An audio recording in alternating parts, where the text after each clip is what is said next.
Hey guys, the world of Street Outlaws has always thrived on adrenaline, speed, and fierce rivalries. But in a gripping chapter of the show, that high energy took a terrifying turn when James "Doc" Love, one of the original OG racers, suffered one of the most serious crashes of his career. What started as another intense race night ended in flashing lights, medical teams on the scene, and a sobering reminder of just how dangerous street racing can be.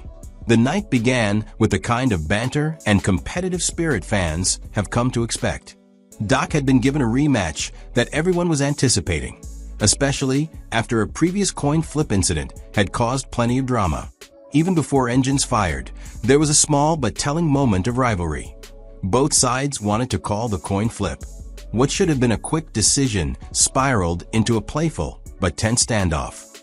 Doc, Chief, and the other racers joked, postured, and tried to get into each other's heads. But beneath the laughs was an unmistakable competitive edge.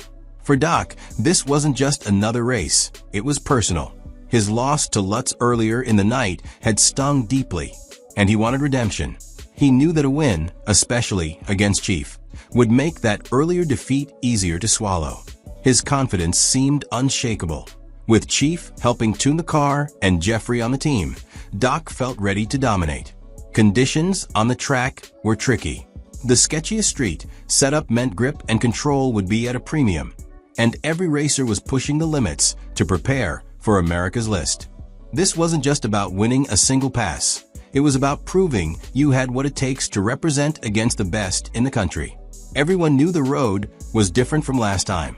Some drivers had already had solid passes, which built a cautious optimism. But the truth was, the cold Nebraska nights made the surface unpredictable, and every run carried risk.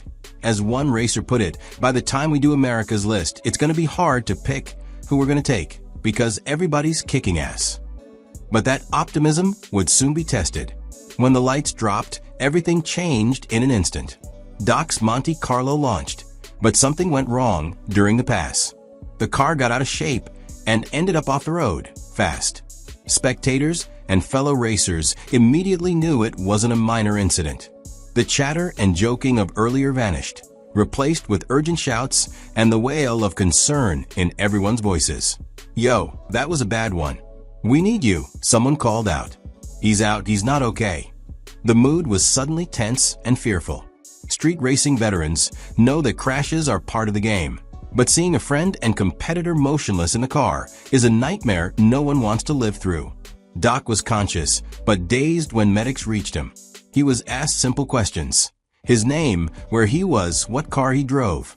His responses were slow at first, but hearing him correctly say 1970 Monte Carlo brought visible relief to everyone watching.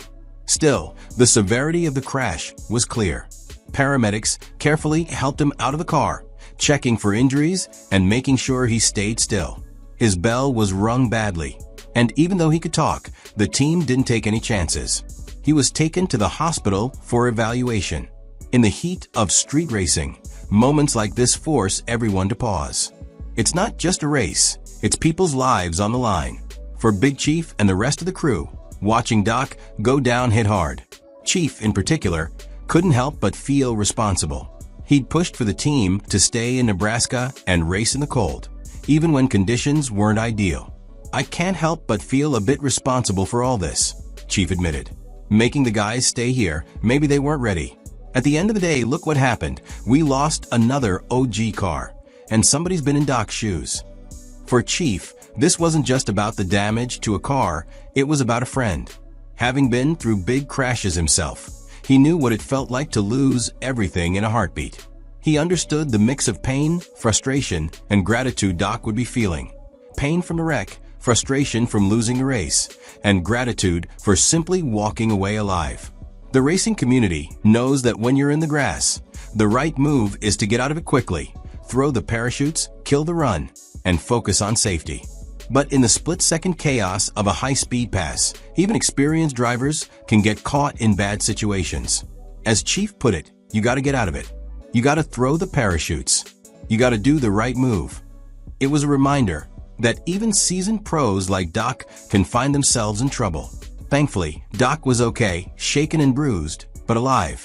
That fact alone turned what could have been a tragedy into a wake-up call. Fans have seen crashes on Street Outlaws before, but Doc's accident felt different. He's been a consistent presence since the beginning, running the same Monte Carlo for years without a wreck of this magnitude. Seeing that car torn up and Doc headed to the hospital was a stark reminder that no amount of experience can make you invincible. It also underlined the mental side of street racing.